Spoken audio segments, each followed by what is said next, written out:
5-2? 5-2? I knew Club America was struggling with getting players back to game fitness. That Cruz Azul was struggling with building any type of rhythm with Siboldi. But 5-2, who saw this coming? Who saw this coming? El Clasico Joven, 5 goals against Club America. Their worst performance in recent history. I mean, I can't think of a last time I've seen Club America receive 5 goals. And against this Cruz Azul. It wasn't like they were playing against Real Madrid. They weren't playing against Barcelona. They were playing against one of the worst Cruz Azuls that we've also seen in recent history. 5-2. Memo Ochoa is a big part of that 5-2. Listen, I've been one of Memo Ochoa's biggest defenders. The Mexican icon, the club legend, he hasn't had the easiest go.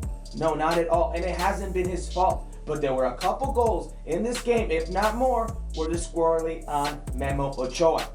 In his own box. Does it come out? Goal. Easy definition, down right the middle. Goal. Memo Ochoa right now mentally isn't the same player. But do you know who is? Henry Martin. Mentally, he keeps growing in confidence. He is stronger.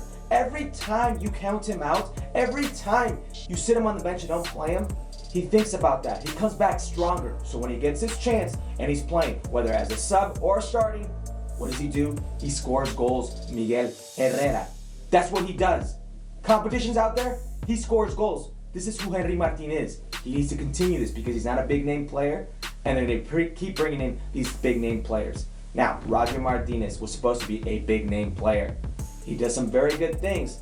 The way he plays with his back to goal or when he's on out wide, the way he combines with players, he brings the midfield in. I'm a big believer in his game. But the moment Roger Martinez, and this is a Roger Martinez who had plenty of off-the-field issues back in Colombia. You can look at that, Google it yourself if you want to know all about that. But the moment he goes up in the air and he challenges with his elbow and he strikes Rapabaca and he gets that red card, the game changes. Because Cruz Azul was playing better, but they weren't winning. Roger Martinez changed this game, and not for the better. Robert Dante Siboldi, you were a champion in Santos. Controversial fashion, you get ousted. You go to Veracruz, of all teams, I don't know why. Immediately after that, it doesn't go your way. Then you go to Cruz Azul, and what was this? Ricardo Peláez, Turco Mohamed, and Robert Dante Siboldi, triangle with the Directiva.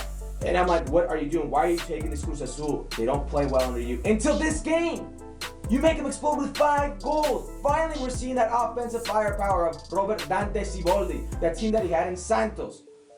Miguel Herrera, Robert Dante Siboldi beat you on everything in this one. And Miguel Herrera, you need to realize that anytime America loses, it's not on the referees. It shouldn't be on the referees. You, with a bunch of stupidity, get yourself ejected from this game. And you do it so you don't have to talk to the press afterwards, because once you're red carded, you can't talk to the press afterwards. So what do you do when you go past the mix zone? You blame it on the referee. Oh, and by the way, why blame it on the referee? Use a homophobic slur. They're going to come down on you with games, with heavy suspensions, and you deserve it. Well, thank you very much for watching ESPN on YouTube. For more sports highlights and analysis, be sure to download the ESPN app. And for live streaming, premium content, and let's not forget as well, ESPN FC 7 days a week. Subscribe to ESPN Plus.